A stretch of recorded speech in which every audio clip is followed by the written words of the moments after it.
refining, we have seen distillation, liquefaction, electrolysis, zone refining and vapor phase refining, chromatographic method.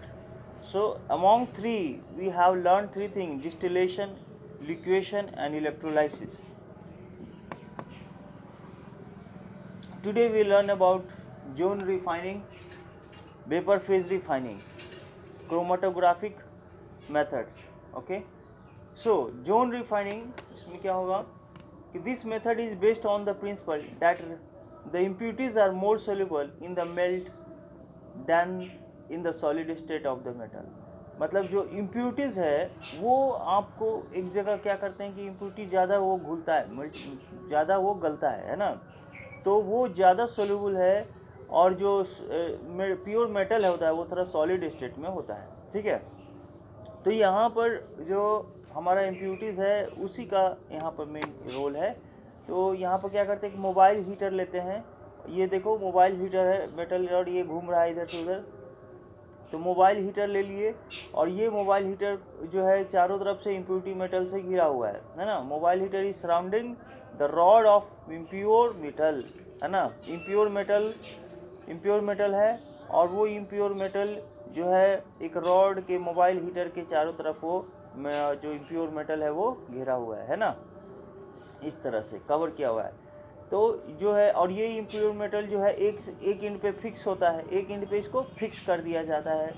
तो molten zone जो है इस heater के through जाता है, जो कि फॉरवर्ड डायरेक्शन में आपका मूव करता है. फॉरवर्ड डायरेक्शन में ये मूव करेगा, जैसे इंडक्शन कॉइल हीटर मूविंग है सोन हियर, ये ऐसे आगे की तरफ मूव कर रहा है ना, ये मूव करता जाएगा.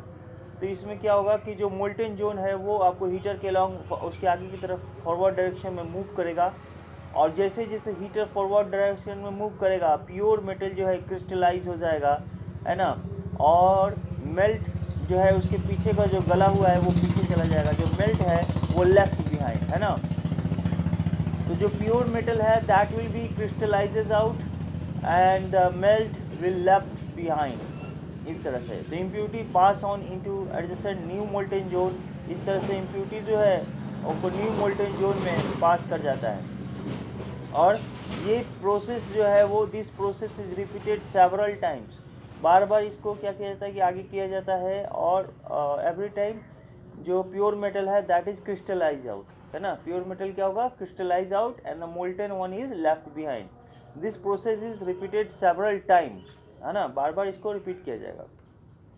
So impurities get concentrated at one end. तो क्या होगा, जितना भी है impurities that impurities were left behind, वो सब एक जगह कंसंट्रेटेड हो जाएंगे. दे all be concentrated at one end, got it, they all be concentrated at one end. So this end is cut off, इसको बाद में हटा लिया जाता है ना. यानी कि इम्प्यूरिटीज जो है that impurity will be collected one side, और उसको क्या है सेवरल टाइम्स वो कलेक्टेड होता जाएगा. एक समय आएगा कि वहाँ पर जब जमा हो गया तो उसको कट करके हटा देंगे. ठीक है, आए समझ में, जैसे ऐसे पूरा ऐसे इम्प्यूरिटीज़ यहाँ जमा कर लिए और बाद में इसको हटा दिए, तो केवल हमारे पास प्योर बचा. तो impurities get concentrated at one end and this end is cut off. This method is very useful for producing semiconductor. Semiconductor के प्रोडक्शन में ये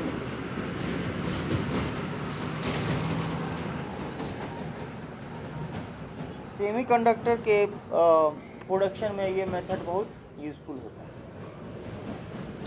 जैसे सेमीकंडक्टर के कुछ नाम लूँगा मैं, जैसे germanium, silicon, boron, gallium, indium. Germanium, silicon, boron, gallium, indium. Okay, these are your semiconductor. तो ये हो गया जोन रिफाइनिंग. जोन रिफाइनिंग में अगर कोई पूछे तो क्या बोलना है कि जो इम्प्यूरिटीज़ होता है मेटल का उसको क्या करते हैं कि रॉड के चारों तरफ लपेट दिया जाता है, और फिर उसके बाद एक मूवेबल हीटर के पास रख दिया जाता है ना, और उसको आगे की तरफ घुमाते हैं. मूवेबल हीटर को आगे की तरफ रोल करते हैं. तो उससे क्या होता है, जो बढ़िया वाला प्योर मेटल है वो क्रिस्टलाइज हो जाएगा, आउट हो जाएगा, और जो इम्प्यूरिटीज़ है वो एक जगह जमा होता जाएगा. ये प्रोसेस बार बार रिपीट करेंगे, इम्प्यूरिटीज जमा हो जाएगा.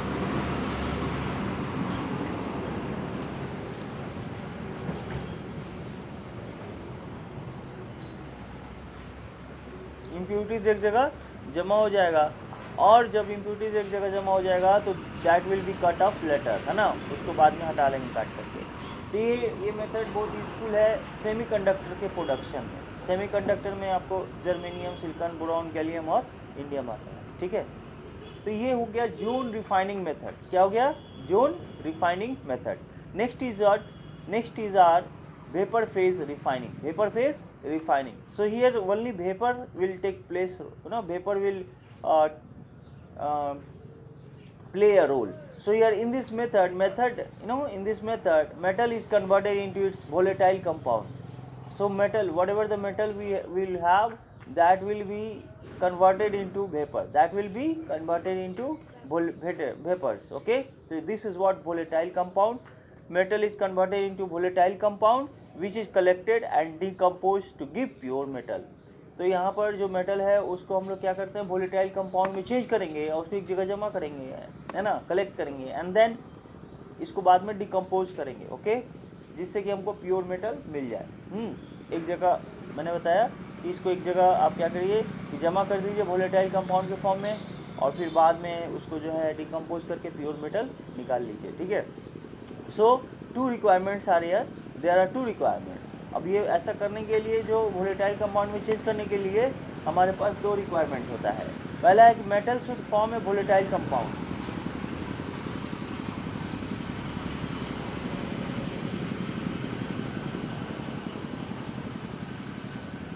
Metal should form A volatile compound with an available reagent, यानी एक सुटेबल रिएजेंट हो जाएगा तो उस समय हम लोग क्या करेंगे कि metal can be converted into volatile compound, है ना, वोलेटाइल कंपाउंड में चेंज कर सकते हैं। तो ये हो गया पहला आपको requirement. This is the first requirement, we need suitable reagent to make the metal volatile compound, okay, this is. Second is what, volatile compound should be easily decompose. First we should have volatile compound with suitable reagent, right, and second is what, we have to decompose the volatile compound. So the volatile compound should be decomposed easily, and to recover it easily, so that we can recover it easily. Clear? So two requirements are there, metal should be volatile compound, and second is what, volatile compound should be decomposed, okay, easily. So we are having some following example for this to illustrate this technique. First we have Mond process for refining nickel. So nickel को refining करने के लिए we are having Mond process. So in this process nickel is heated in the stream of carbon monoxide forming a volatile complex named as nickel tetracarbonyl. Here we have a nickel. So nickel is first, उसको क्या करते हैं कि stream of carbon monoxide, निकल को लेकर के carbon monoxide का पूरा स्ट्रीम है, उसमें भाप फेंका जाता है कार्बन मोनोऑक्साइड का, है ना, स्ट्रीम, उस निकल के ऊपर कार्बन मोनोऑक्साइड का पूरा भाप फेंका जाता है।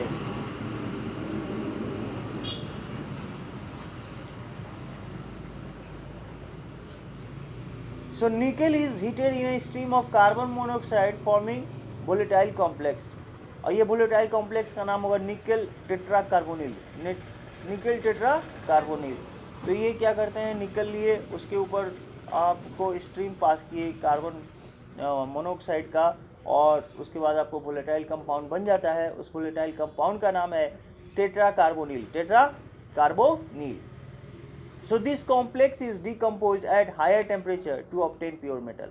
अब ये क्या है, ये कॉम्प्लेक्स जो है, मैंने वोलेटाइल कंपाउंड हमारा रेडी हो गया, अब उसको डिकम्पोज करना है। So this complex is decompose at higher temperature to obtain pure metal. तो ये डिकम्पोज करेंगे हायर टेम्परेचर पे, है ना, ताकि pure metal we can obtain. तो हम लोग इससे प्योर मेटल हम लोग को अब मिलेगा। तो निकल को लिए कार्बन मोनोऑक्साइड के साथ 330 टू 350 केल्विन पर हम लोग इसको हीट करते हैं, इससे हम लोग को वोलेटाइल कंपाउंड मिल गया निकल टेट्राकार्बोनिल, निकल टेट्राकार्बोनिल मिल गया। अब ये निकल टेट्राकार्बोनिल जो है 450 टू 470 केल्विन पे इसको हीट करेंगे तो निकल सेपरेट हो जाएगा कार्बन मोनोऑक्साइड से, ओके। तो ये निकल जो होगा, दिस निकल विल बी प्योर, ये इम्प्योर निकल है और ये प्योर निकल है ना। पहले हम लोग को याद रखना है कि हम लोग को वोलेटाइल कंपाउंड बनाना है, उसके बाद उस वोलेटाइल कंपाउंड को डिकम्पोज करना है, यही 2 रिक्वायरमेंट रखना है, ठीक है, किसमें, मॉन्ड प्रोसेस फॉर रिफाइनिंग में, ठीक है, clear. So here the van Arkel method for refining zirconium और टाइटेनियम, तो ये हुआ Mond process for refining nickel, and उसके बाद है हम लोग का van Arkel method for refining zirconium and titanium. तो हमारे पास जो है वैन आर्केल मेथड हम लोग लेंगे, तो this method is very useful for removing oxygen and nitrogen, okay, that is present as a impurity into the compound, into the metal like zinc. So zirconium or titanium, so zirconium and titanium having impurities like oxygen and nitrogen, okay, so we should remove this oxygen and nitrogen by a process. So we will follow one process, that is Van Arkel method, okay. So what is happening in this one, the crude metal is heated, okay, in a evacuated vessel, एक खाली vessels में उसको क्या करेंगे कि ये जो crude metal है ना, जो क्रोमियम है, जिरकोनियम और जो टाइटेनियम है, इसको हम लोग क्या करेंगे कि हीट करेंगे। इसमें ऑक्सीजन है और इसमें आपको नाइट्रोजन है, तो oxygen and nitrogen are present as a impurities inside zirconium and titanium, okay. तो जिरकोनियम और टाइटेनियम को क्या करेंगे कि एक इवैक्यूएटेड वेसल में आयोडीन के साथ, okay, with the iodine we will just heat it, okay. So we will put the zirconium and titanium with iodine in a evacuated chamber, okay, evacuated chamber में उसको हीट करेंगे। Heat करने के बाद क्या होगा, metal iodine being more covalent, so metal iodine जो होता है वो कोवेलेंट नेचर का होता है, राइट, है ना, we are having 4 halides, fluorine, chlorine, bromine, iodine, है ना। तो ये क्या होगा कि iodine, metal iodide being more covalent, तो मेटल आयोडाइड जो होता है वो व्हाट क्या, कोवेलेंट, या, तो ये वोलेटाइल, इजीली वोलेटाइल हो जाता है। So here you are having zirconium and iodine, तो ये दोनों का मिक्सचर है, तो जिरकोनियम एंड आयोडीन मिल करके आपको एक कॉम्प्लेक्स कंपाउंड बनाता है, जो कि जिरकोनियम आयोडाइड यहाँ दिख रहा है, ठीक है। यानी मेटल आयोडाइड हमारा कोवेलेंट नेचर का होता है, वो इजीली वोलेटाइल हो जाता है ना, इजीली वोलेटिलाइज हो जाता है।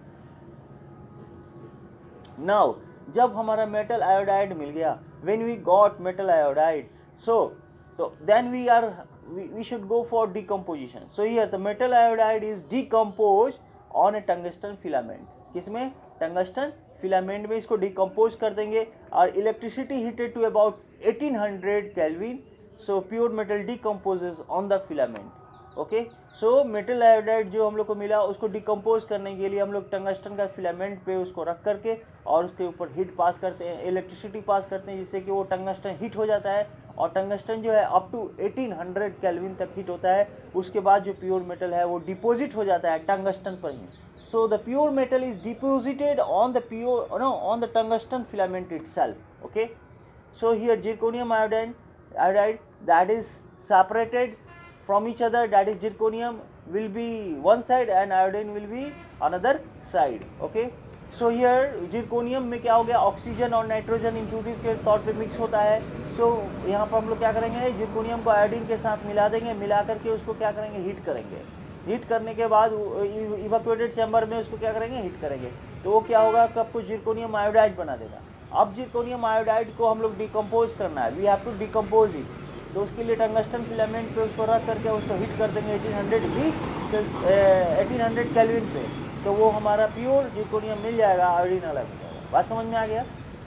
सो यहाँ पर पहला है, जैसे कि मैंने निकल के लिए बात किया, निकल के लिए मॉन्ड प्रोसेस है, और जिरकोनियम के लिए हमारे पास वैन आर्केल मेथड है, ठीक है, वैन आर्केल मेथड है, ये जिरकोनियम और टाइटेनियम के लिए है। बात समझ में आ गया। तो वेपर फेज रिफाइनिंग में हम लोग को क्या है, कॉम्प्लेक्स कंपाउंड बना दीजिए फर्स्ट, और उसके बाद कॉम्प्लेक्स कंपाउंड बन जाएगा तो उसको डिकम्पोज कर दीजिए और प्योर मेटल ले लीजिए, ठीक है। तो इसमें पहला है मॉन्ड प्रोसेस। मॉन्ड प्रोसेस में हम लोग देखें कि क्या किए कि हमारे पास जो निकल था उसमें हम लोग कार्बन मोनोऑक्साइड पास किए, तो निकल जो है टेट्रा कार्बोनिल बन गया, कॉम्प्लेक्स बन गया। अब उसको डिकम्पोज करते हैं, तो डिकम्पोज हाई टेम्परेचर पर ले जाके करेंगे तो उसमें निकल और कार्बन मोनोऑक्साइड अलग हो जाएगा, इस तरह से प्योर मेटल मिल जाएगा, है ना, प्योर निकल मिल जाएगा। और जिरकोनियम में आपको ऑक्सीजन और नाइट्रोजन जो इम्प्यूरिटीज के रूप में है, तो उसको हम लोग क्या करेंगे, आयोडीन के साथ एक इवैक्यूएटेड चैम्बर में डाल के हीट कर देंगे, राइट। तो उससे हमको क्या मिलेगा, जिरकोनियम आयोडाइड का कॉम्प्लेक्स स्ट्रक्चर मिलेगा, कंपाउंड मिलेगा, उसको देन विल डिकम्पोज इट, है ना, by mixing, you know, decompose it on putting on tungsten filament at very high temperature 18 up to 1800 kelvin तक उसको हिट करेंगे, then will get a zirconium, okay, filament. That zirconium will be deposited on the tungsten filament itself. So this was happening, you know, vapor phase refining. This was happening in vapor phase refining. Now we are having chromatographic method. Chromatographic method. In this chromatographic method, okay, this is based on the different components of mixture are absorbed to different extent or different or an you know absorbent. तो ये क्या करता है, इसमें आपको absorbent और कितना mixture हमारा एब्जॉर्ब हुआ है उस पर डिपेंड करता है, ठीक है ना, यानी डिफरेंट कंपोनेंट, डिफरेंट मिक्सचर कितने हमारे एब्जॉर्ब हुए हैं और कितने एब्जॉर्बेंट उसके कितनी मात्रा है उस पर डिपेंड करता है. तो mixture is put on to stationary phase which may be a solid और ए लिक्विड. जो ये मिक्सचर होता है उसको एक स्टेशनरी फेज में रखा जाता है, दैट कुड बी सॉलिड और लिक्विड. तो pure solvent mixture of you know solvent और gas is allowed to move slowly over a stationary phase. यहाँ क्या करते हैं कि प्योर सॉल्वेंट ले लेते हैं, और मिक्सचर जो है हमारा सॉल्वेंट और गैस का भी हो सकता है ना, मिक्सचर और सॉल्वेंट का भी हो सकता है. तो U a pure solvent and a mixture of solvent or you know gas is allowed to move slowly over the stationary phase. Stationary phase के ऊपर ये जो गैस है ना, मिक्सचर है, इसको धीरे धीरे पास कराया जाता है.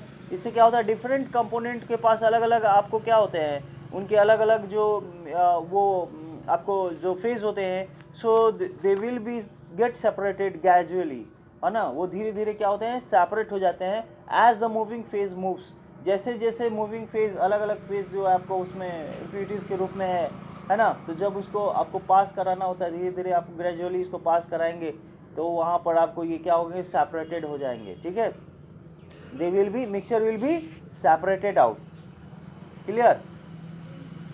तो सिंपली आपको क्या करना है, एक सॉल्वेंट बनाना है मिक्सचर का या गैस का, और उसमें प्योर सॉल्वेंट को एक स्टेशनरी फेज के ऊपर धीरे धीरे उसको पास कराएंगे. धीरे धीरे क्या होगा, जैसे जैसे they will move, they will be separated out from each other. So as the moving phase moves, है ना, तो ये आपको इस तरह से मूव करेगा. यहाँ पर क्रोमेटोग्राफिक जो है बहुत सारे टेक्निक है. There are several chromatographic technique. Okay, chromatographic method. Chromatographic method, there are several techniques. First is what, paper chromatography. Paper chromatography. तो यहाँ पर एक कॉलम, दूसरा है हमारा कॉलम क्रोमेटोग्राफी. ये कॉलम क्रोमेटोग्राफी है, ठीक है. तो इस तरह से बहुत सारा प्रोसीजर जो है आपको फॉलो किया जाता है कॉलम क्रोमेटोग्राफिक में, जो कि आपको यहाँ पर फिगर में दिखाया हुआ है. ये कॉलम यहाँ बना हुआ है ना, ओवन में डाला हुआ है column. So column chromatography is very useful for purification of element which are available in minute quantities and impurities are not very different in chemical properties from the element to be purified.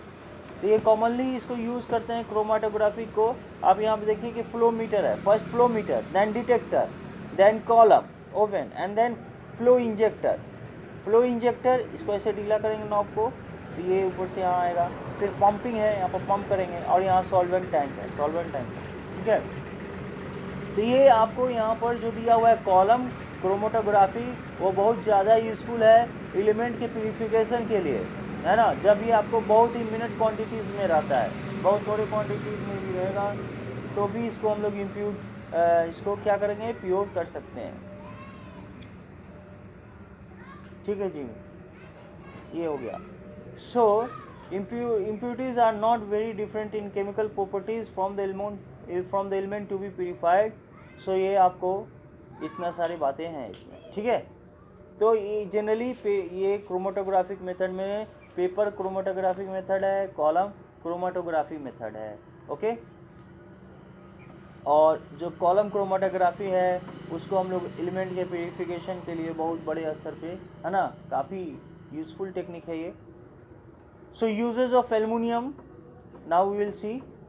So अभी तक हम लोग देख चुके हैं refining में distillation, liquation, electrolysis, zone refining, vapour phase refining and chromatographic method.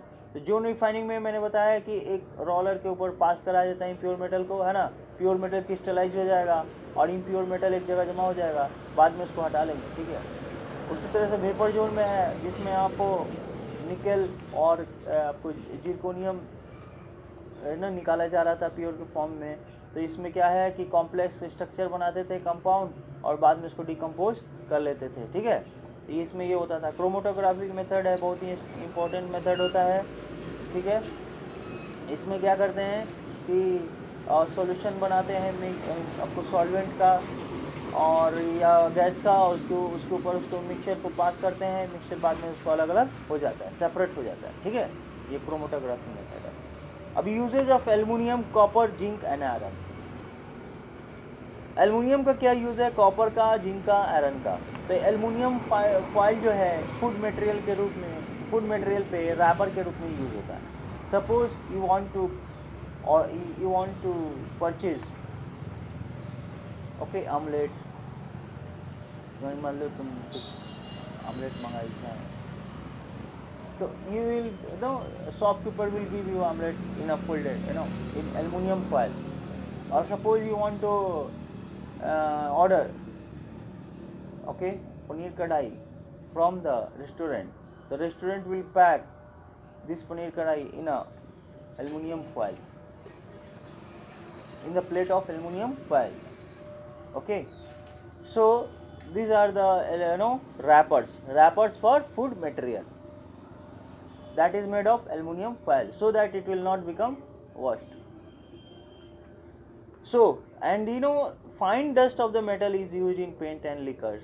जो dust metal का डस्ट पार्टिकल है वो आपको पेंट वगैरह में यूज़ किया जाता है। और aluminium being highly reactive, it is also use in extraction of chromium. So aluminium जो है वो काफ़ी ज़्यादा हाईली रिएक्टिव है ना, aluminium being highly reactive, aluminium जो है हाईली रिएक्टिव है और ये क्रोमियम और मैग्नीज है ना, क्रोमियम और मैग्नीज उनके ऑक्साइड से अलग करने में हेल्प करता है। कौन? Aluminium.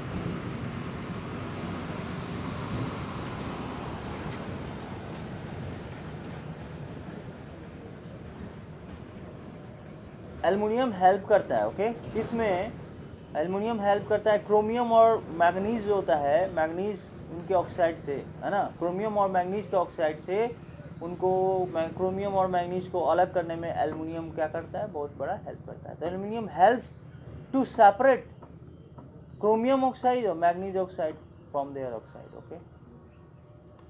So wires of aluminium are used for electricity, है ना, conduction of electricity. So these wires are made of aluminum.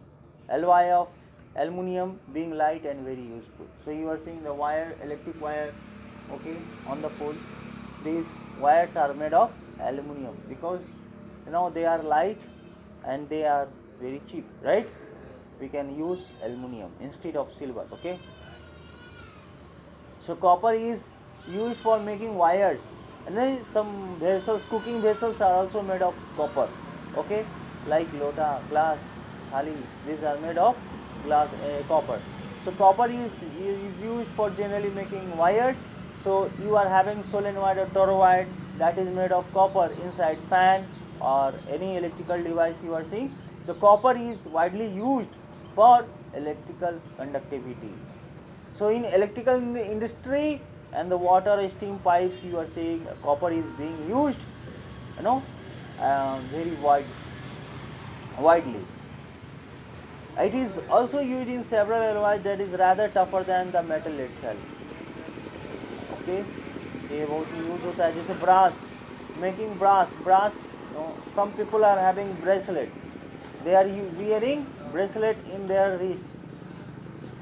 So these are these are mix up of various metals. These are mixture of various metals. So we say that this one is brass. Brass is mixed with zinc. Bronze. In bronze it is mixed. There is a mix up of tin and coinage. You are seeing that the coins are also there. Okay, nickel coins. You will see that the golden color is inside and the silver color is outside. Some of the coins you have it, right? you will see that the golden will be inside, no, golden color, and the silver color will be outside, or sometimes silver color will be inside and the golden color will be outside. So it is not golden, it is what? It is zinc. It could be nickel. Okay, and zinc is used as galvanizing iron.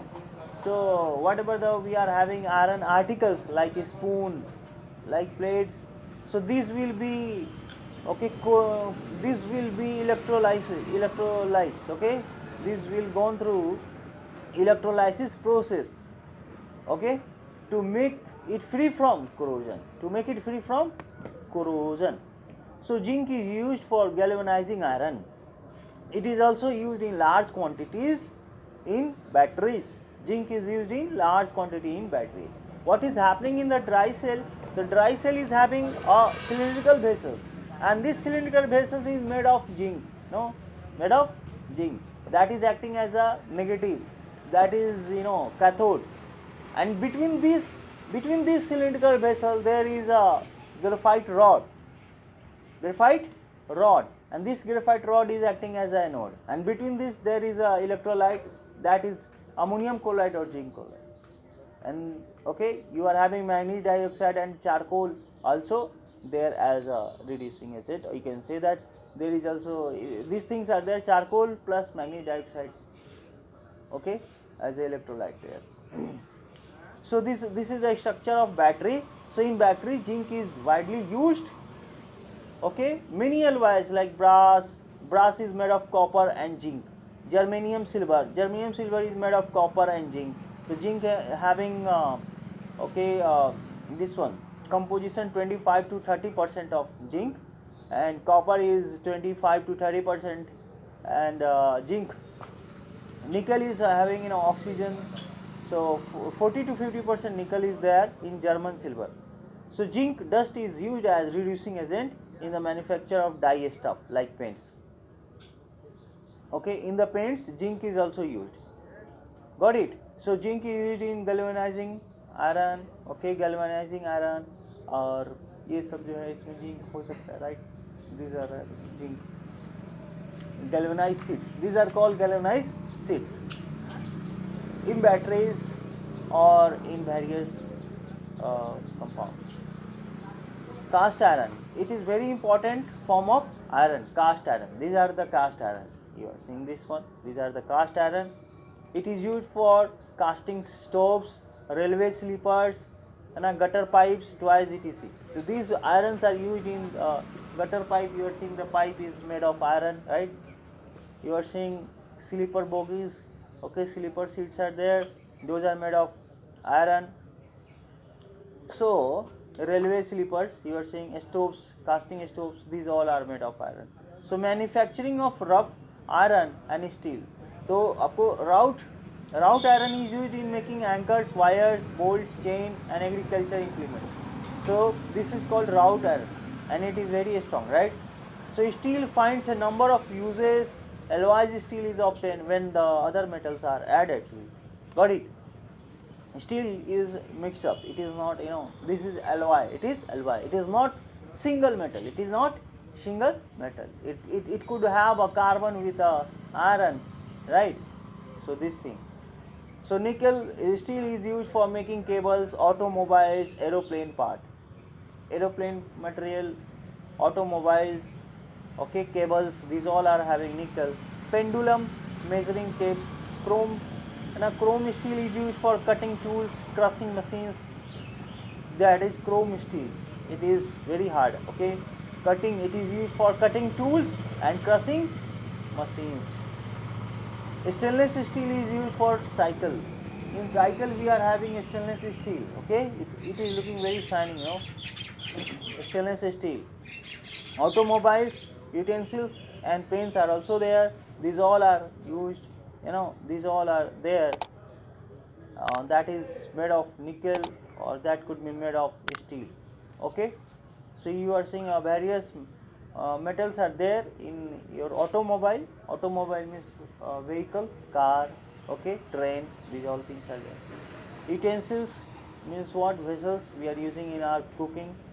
And pens, in pen you are seeing that some metals are also there, right? Clear? Tip also there. Tip or ball pen is having a one, metal ball, a spherical metal ball at the, pointed side. It will roll and ink will come out from one side, and you can able to write on the paper. Got it? So this is over of your this chapter, uses of aluminum, copper, zinc and iron. We have seen refining, distillation, liquefaction, electrolysis, zone refining, vapor phase refining, chromatographic method. Clear? And then we have gone through uses of aluminum, copper, zinc, iron. Clear?